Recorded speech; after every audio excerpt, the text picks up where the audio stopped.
할렐루야. 추수감사 축제 특별히 지켜주신 주의 은혜를 생각하면서 한 주간 특별 새벽 기도를 진행합니다.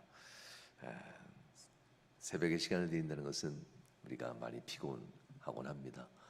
아침 일찍 더 빨리 시작하는 시간이기 때문에 그렇습니다.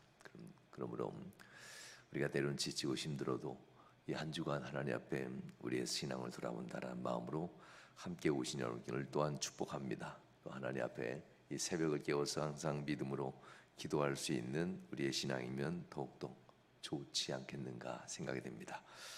하나님을 경외하면서 하나님의 은총 가운데 사는 성도에게 있어서 하나님은 반드시 복을 주십니다. 지켜주심이죠. 하나님이 우리를 지켜주신 그 은혜들, 우리를 지켜주신 그 은혜들을 돌아보면 하나님이 주시는 풍요도 또한 하나님이 주시는 형통도 하나하나 되새기게 되고 돌아보게 됩니다. 이렇게 하나님이 주는 풍요와 형통을 누리는 삶, 이것이 복에 대한 또한 또 다른 증거이기도 합니다. 지켜주심에 대한 은혜, 그 가운데 살아온 사람을 중에 뽑으라면 요셉 같은 사람이 귀한 사람이겠죠. 하나님이 정말 죽음 가운데도 지켜주신 그 은혜, 어쩌면 요셉은 하나님의 순전한 은혜로 산 사람이다라고 말할 수 있습니다. 더 나아가 요셉은 하나님의 순전한 은혜뿐만 아니라 하나님의 또한 은혜 앞에 온전한 믿음을 보인 사람이라고도 성경은 우리에게 가르쳐주고 있는 듯합니다. 이렇게 하나님이 믿음 안에서 지켜주신 그 은혜에 믿음 안에서 또한 누리는 복, 이 복이 어떻게 오는지에 대한 메시지도 전하고, 그리고 또한 우리의 삶 가운데 그 지켜주심의 은혜를 누리는 삶 그 한가운데서 그 다음에 어디로 가야 되는가에 대한 인생의 또 다른 방향도 가르쳐주는 것이 이 요셉의 삶을 통한 이야기입니다.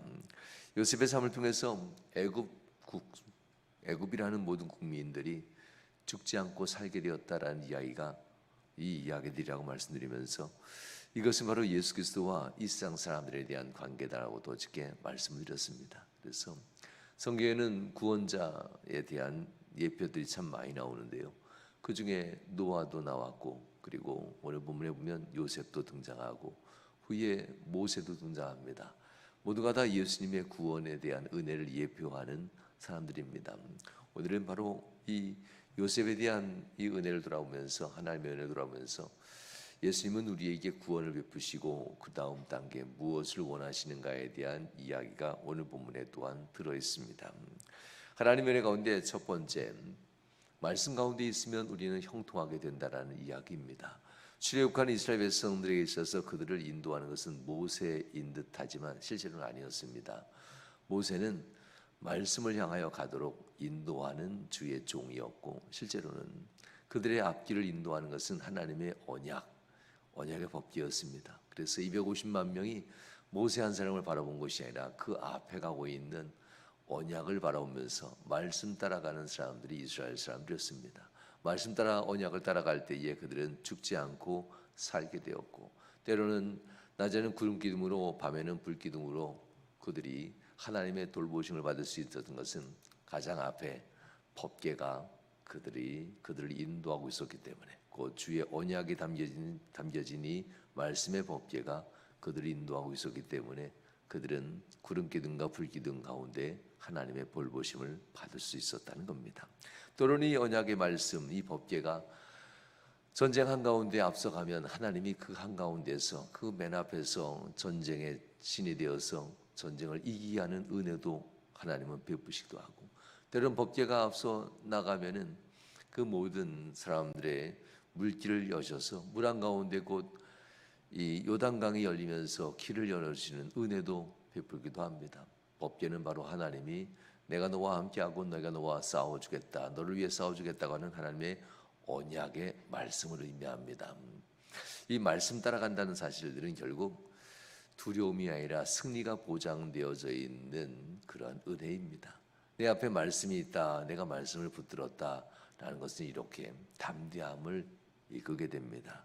그렇지만 말씀을 붙드는 것도 믿음이 있어야만 합니다. 저 말씀이 날 살려준다, 저 말씀이 내 인생에 유일한 생명과도 같은 은혜다라는 하는 생명 그 자체라는 믿음을 가질 때에 법계 곧 말씀은 역사가 일어납니다.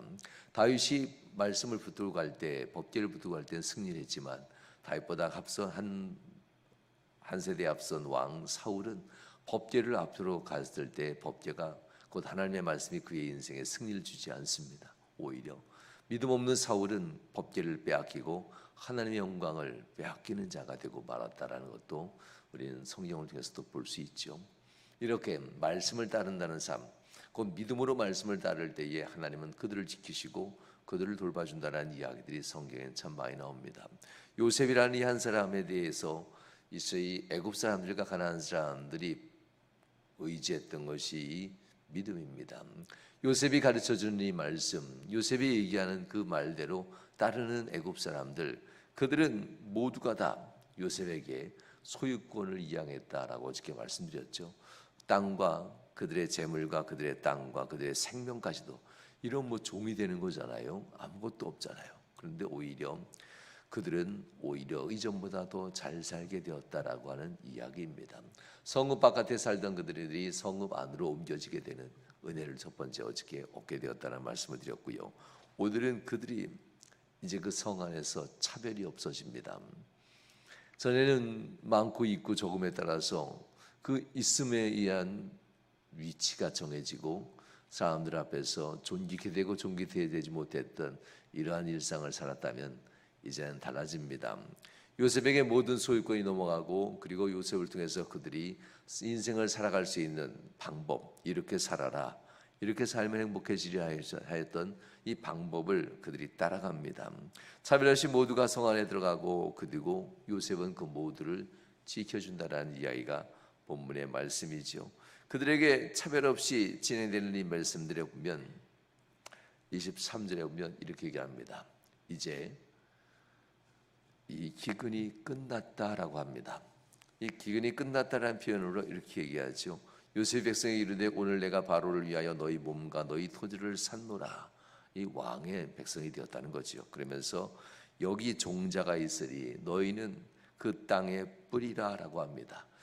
이 사람들 7년의 흉년이라고 하는 기근에 대한 이 예언이 있었지만 원래 3년, 4년, 3년이 지나서부터는 모든 것이 다 사라지는 때잖아요. 1년, 2년 버텨도 3년까지 버틴다는 것은 쉽지 않습니다.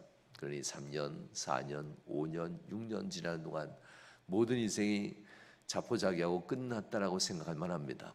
그런데 이렇게 스스로 아무것도 할 수 없는 상황 속에서 요셉이라고 하는 한 사람의 지하 명철과 그의 인도함을 따라서 믿고 갈 때에 그들이 다시 살아나는 애를 경험하게 되었지요. 그리고 요셉은 마지막 7회 때 그들에게 종자를 나눠주는 겁니다.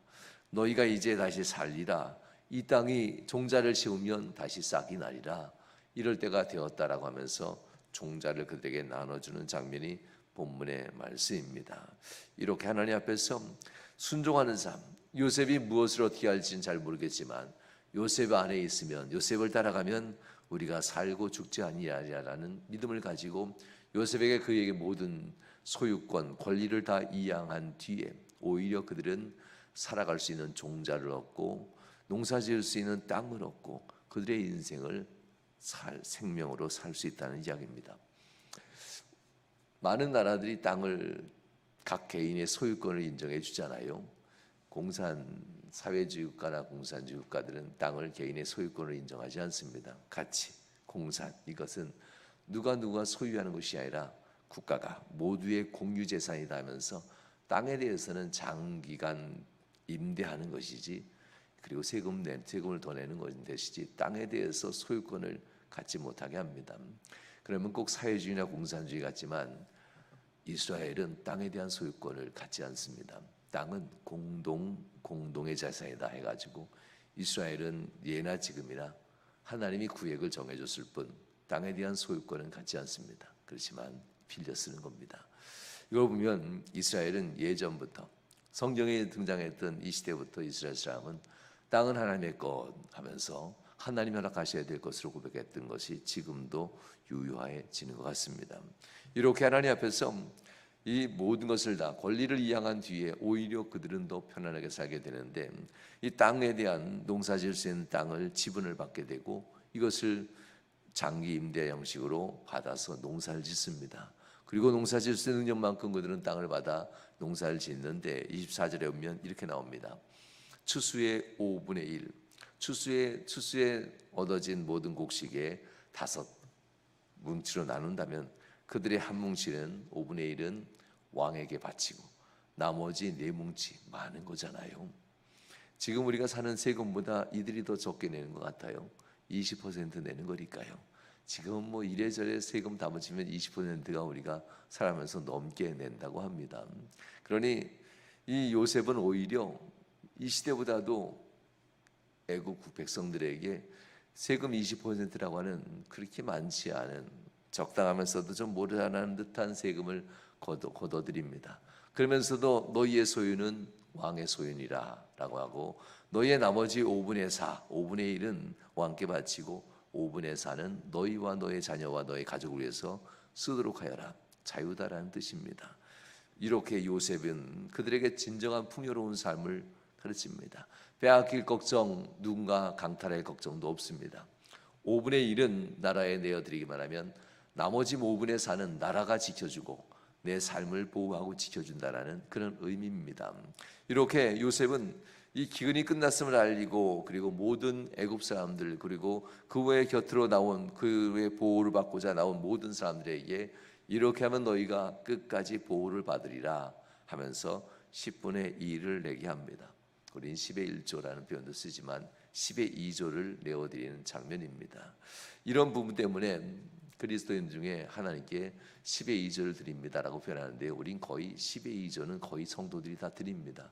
10의 1조를 드리고 나머지 헌물과 하나님 앞에 예물 드리는 거 보면 거의 10의 2조 생활은 기본적으로 합니다.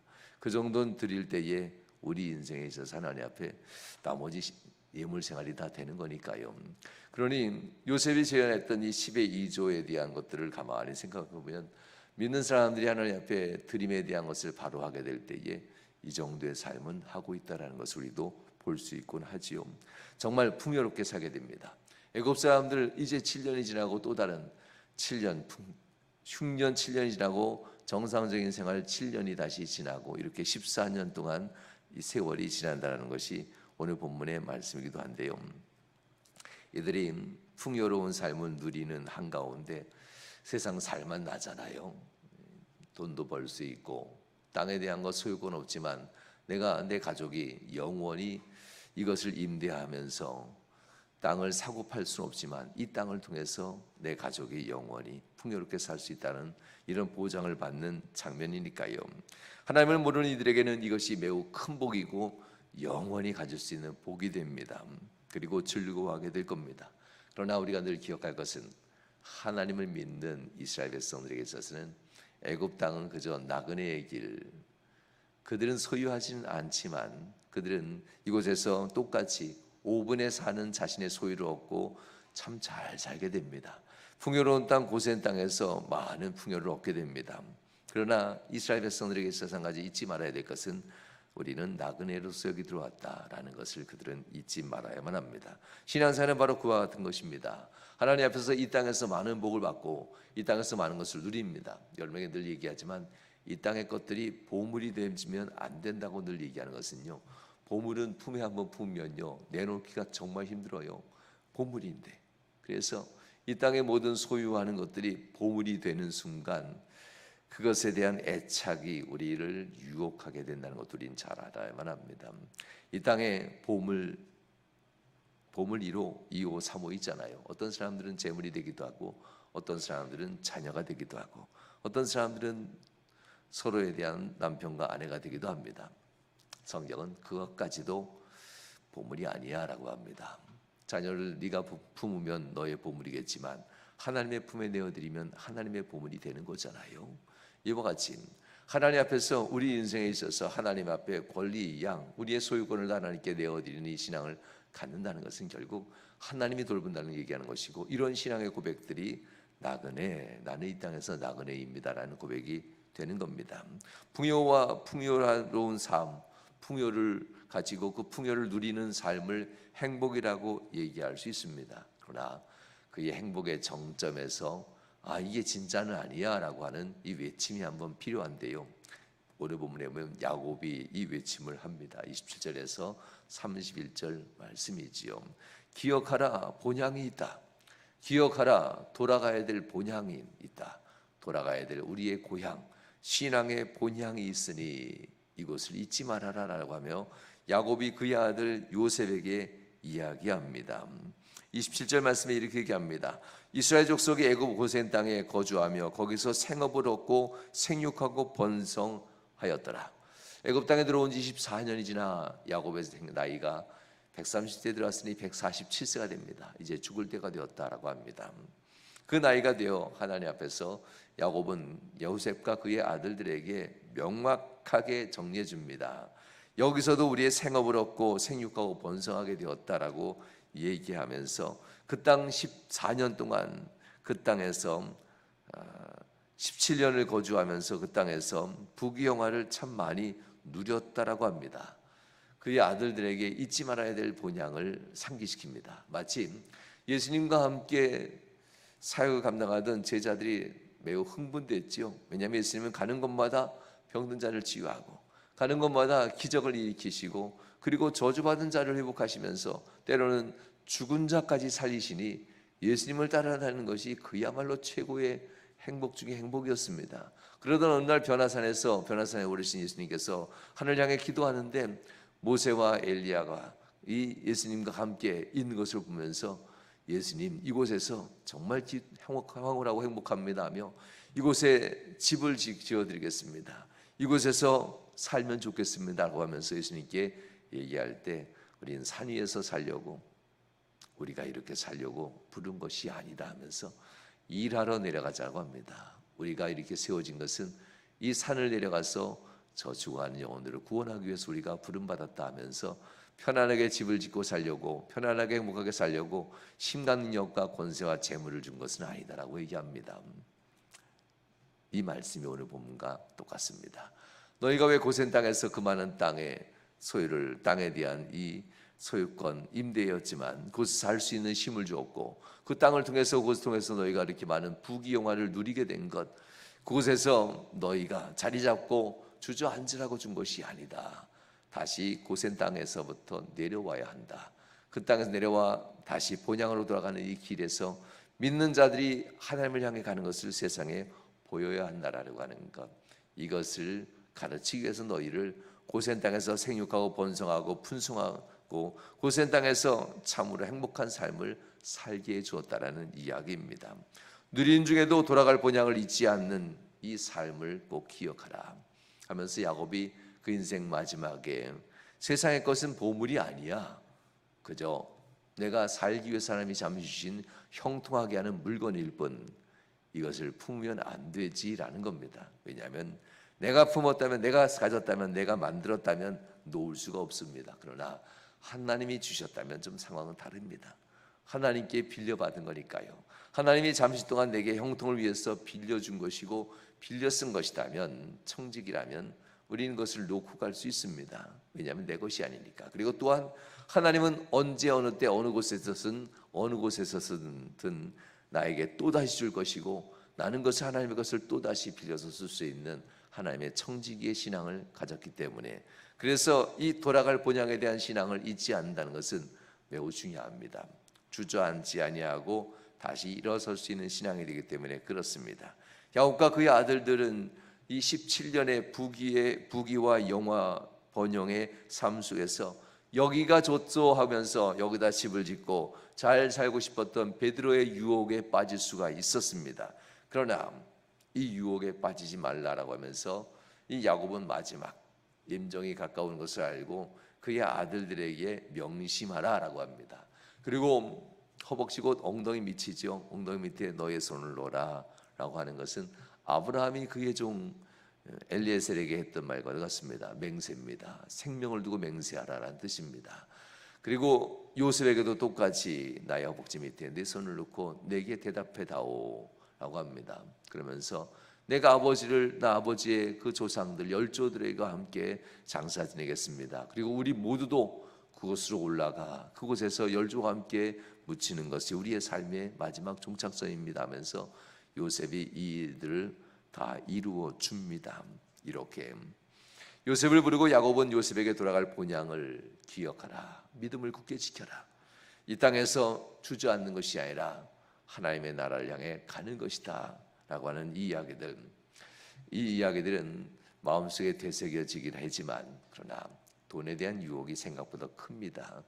히브리 사람들고 강 건너온 이 사람들, 나일강을 건너서 온 이 사람들이란 뜻이 히브리인이란 뜻이라고 말씀드렸죠.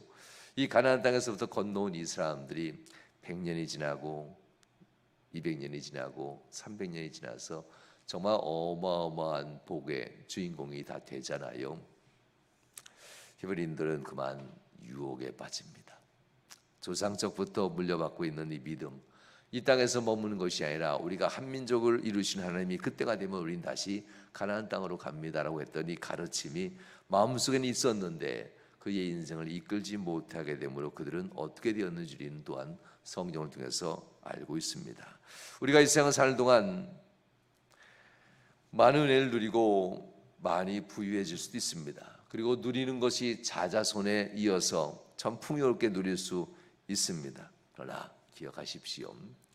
이 세상에서 우리가 사명을 따라 살면서 승리하곤 합니다. 사명을 따라 살면서 형통하기도 하고 사명 감당에 있어서 내가 이런 일도 이룰 수 있구나 하면서 기뻐질 수 있습니다. 직분 감당하면서 내가 감당할 수 있었어 하나님의 은혜야 하면서 얘기하지만 그러나 이 땅에서 감당하는 사명과 직분은 단지 오직 하나 비전 때문에 우리가 일하는 거지 내가 그 지위까지 올라갔어 내가 믿음에 성공했어 자랑하라고 주는 것이 아닙니다. 비전을 이루기 위해서 내가 사명 감당하고 비전을 이루기 위해서 내가 직분 감당하면서 그 직분으로 존경심 받는 것일 뿐 사명이 비전을 잃어버리면 방탕하게 되고 방종하게 됩니다. 사명이 비전을 잃어버리고 직분이 비전을 잃어버리면 그 지위를 생각하게 되고 마치 그것이 권세인 것처럼 착각하곤 합니다. 요셉과 그의 아들들에게 우리에게는 이 사명을 따라 여기까지 왔지만 이 사명은 온전히 하나님의 비전을 향하고 있어야 한다라고 합니다. 언제든지 놓고 나가야 된다. 사명 따르다 보면 하나님이 말씀 앞에서 우리들에게 복을 주고 형통 주고 기도의 응답도 주고 승리도 줍니다. 그러나 늘 기억할 것은 사명은 비전을 이루기 위해서 우리가 행하는 행동일 뿐 그 자체가 우리의 자랑이 되면 안 된다는 것을 잊으면 안 됩니다. 욕망으로 바뀌게 되는 재물의 유혹, 이것이 바로 사명이 비전을 따르지 않을 때에 나타나는 현상이기도 합니다. 욕망으로 바뀌게 되는 재물의 유혹을 따라 믿음이 흔들리는 성도들이 되지 않기 위해서 가나안의 이 놀랍고도 풍요로운 복 한가운데서 그들은 비전을 절대 놓치면 안 되었습니다.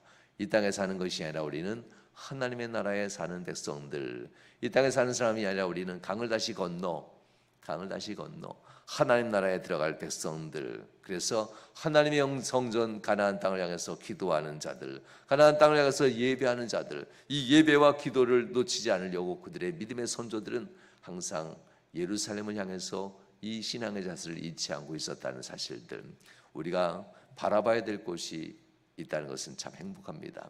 예수 그리스도, 축복을 주신 예수 그리스도를 보는 것이 아니라 나를 영원한 안식으로 이끄실 예수 그리스도, 이 땅에서 내 삶을 건강 주시고 내 삶을 형통하게 되실 예수 그리스도의 이름을 구하는 것보다 내 인생을 영원한 집 하나님의 나라로 인도하실 예수 그리스도, 그 이름이 진짜 내 삶의 비전입니다. 성도 여러분, 이 삶의 비전을 이루기 위해서 하나님께서는 우리에게 있어 사명, 예수님의 이름으로 구하면 무엇인지 주리라 하셨던 사명, 직분도 감당하게 합니다.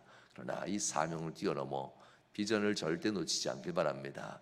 내가 먼저 가서 너희가 있을 곳을 예비하겠다면서 요한복음 15장에 우리에게 하나님 앞에 영원히 있을 곳을 거처를 예비하러 간다라고 하며 말씀합니다. 볼 수는 없지만 나를 믿고 기다린다면, 나를 믿고 기다리고 나와 함께 갈 그날을 바라본다면 너희가 나와 함께 영원한 그 거처에 들어갈 것이다 하면서 의심하는 도마에게 말씀하셨던 예수님의 이야기도 우리가 다시 한번 생각해 봅니다. 말씀하시겠습니다. 우리의 신앙생활도 사명에서 최선을 다하며 복을 받지만 이 사명이 항상 비전을 잃어버리지 아니하고 이 땅에서의 승리가 결국 하나님의 비전을 이루어드리기 위한 모든 도구로 다 쓰임받는다는 사실 마음속에 되새기고 품는 저와 여러분 될 수 있길 주님으로 축원합니다. 기도하시겠습니다. 하나님, 말씀을 따라 순종하는 이 모든 사람들, 애굽 백성들은 살아났고 풍요 가운데 형통했고 놀라운 복을 받게 됩니다. 그러나 그 세상 사람들은 그 복이 보물이 되어서 애굽에 주저앉아 눌러앉지만 하나님의 자녀들은 다시 살아나 놀라운 축복 가운데 고센 땅에서 그들은 번영과 번영을 누리면서 자자손 살게 됩니다. 이곳은 그저 하나님이 내게 잠시 잠깐 사명과 직분을 감당하면서 승리하게 하신 장소일 뿐 우리는 곧 기억해야만 합니다. 기억해야 될 본향, 하나님이 있는 그 땅으로 우리는 들어가야 될 자들인 것을 잊지 않게 하시고 신앙의 이 행진들을 멈추지 아니하며 나그네 길을 완수해갈 수 있는 성도의 삶 되도록 인도하여 주옵소서. 요셉을 부리고 요셉에게 맹세케 하며 이 땅에 번영에 주저앉지 아니하며 주님 나라 돌아갈 가나안 땅이 우리에게 있다는 것을 잊지 아니하며 믿음의 길을 걷기를 소원했던 야곱의 고백처럼 우리의 삶도 우리의 인생 가운데 이와 같은 고백이 충만케 하여 주시옵소서. 우리와 우리의 자녀손들이 오직 주님만 바라볼 수 있는 복된 성도들의 가정 되게 하셔서 재물의 유혹에 빠지지 아니하며 예수 그리스도의 십자가의 보혈을 바라보며 비전을 품고 가는 우리 모두가 되도록 인도하여 주옵소서. 함께 하신 간절히 바라며 예수님 거룩한 이름으로 축복하며 기도하옵나이다. 아멘. 이제는 아버지 하나님의 극진하신 사랑하심과 성자 예수 그리스도의 그것인 은혜와 성령 하나님께서 우리 안에 내주 교통 충만 역사하시는 은총이 살아난 모든 성도들 삶 속에 이후로부터 영원히 함께 하시길 축원하옵나이다. 아멘.